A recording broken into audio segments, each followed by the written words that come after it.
The Russian rebels in the Belgorod Oblast achieved with less than 500 fighters absolute chaos along the border. Hit and run, next target, destroy regime bases and soldiers, next target, rinse and repeat.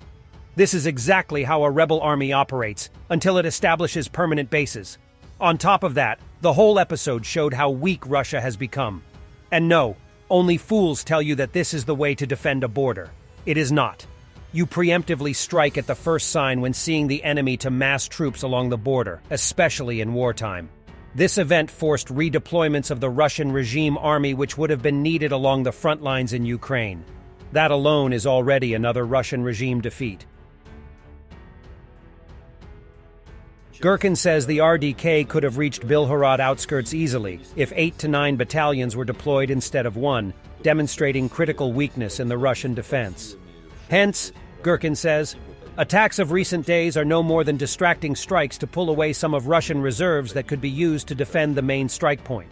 Поэтому повторю, да, то есть, если бы противник действительно решил провести большое наступление на Белгород, то я вынужден огорчить тех, кто верит в то, что у нас все хорошо и замечательно.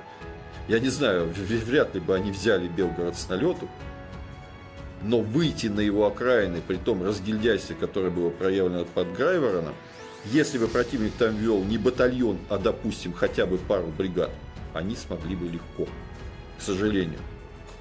Если они за первый час-полтора продвинулись на 8 километров и не встретили сначала никакого организованного сопротивления, то представьте себе, если бы они стали наступать силами в 6-8 раз больше, не одним батальоном, а, допустим, 9. Нет, это именно отвлекающие атаки. Именно берут, как говорится, на слабо Кремль, заставляют его стягивать вместо атак дополнительные силы и средства, прикрывать старую границу Российской Федерации всем, чем только можно прикрыть. И даже если с Южного фронта при этом не снимаются резервы, все равно потенциально это ослабляет наши силы перед их наступлением. Почему? Потому что бросаются в ход те резервы, которые в противном случае при их наступлении могли бы быть направлены как раз туда, где будет нанесен главный удар врага. Противник обладает численным преимуществом. Противник сформировал большее количество частей и соединений, подчеркиваю, линейных, фронтовых, общевойсковых частей и соединений, чем есть у нас. И может ими оперировать. Противник навязывает нам стратегическую свою инициативу.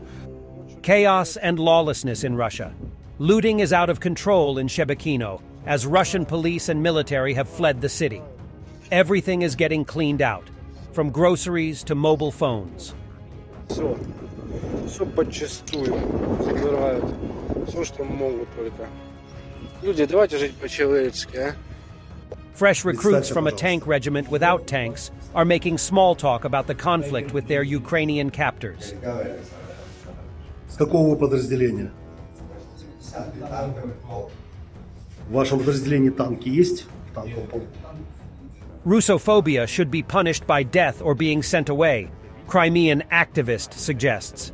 He suggested bringing back the Soviet enemy of the people punishment when people could be executed or sent to Siberia, and their families would be despised by society. Then you would think if it's worth opening your mouth at all, he added. Чтобы избежать подобных проявлений русофобии, да, у нас в стране должно быть жестокое наказание. Как, допустим, это было в Советском Союзе, статья «Враг народа». Чтобы это один раз хотя бы, да может не один, может там 5-10 раз это произошло публично с теми, кто открыто дискредитирует, пропагандирует, допустим, идеологию, не ту, которая у нас в стране.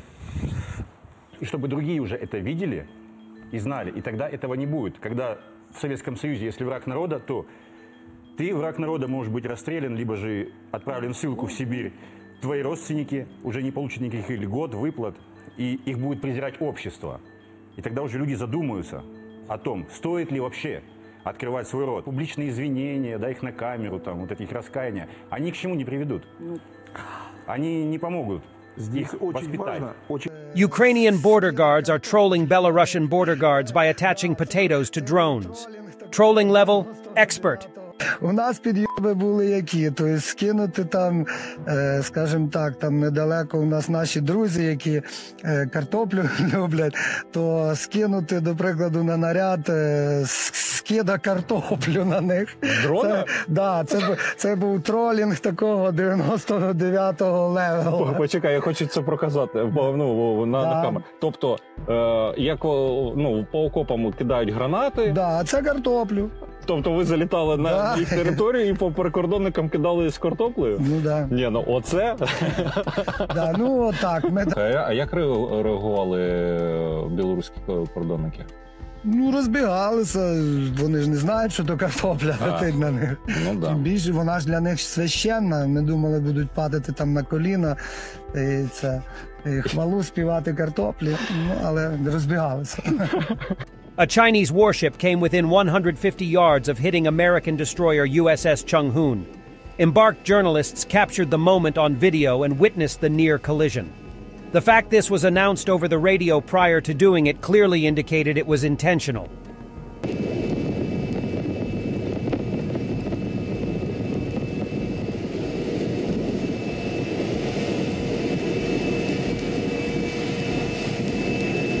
Cheers at the recent U.S. Air Force Academy graduation ceremony as the Polish graduates were introduced. The more than 900 received congratulations from President Joe Biden. It is estimated that about 10% of Americans have Polish roots. Poles have been involved in emigrating to the USA from the beginning. Poland! Romania!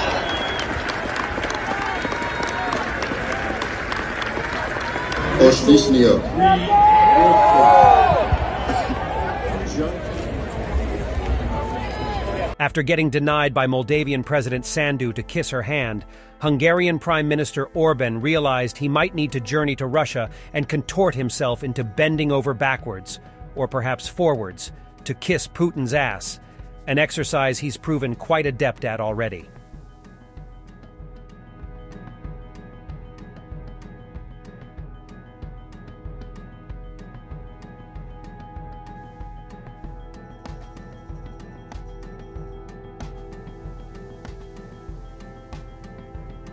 Glory to Ukraine.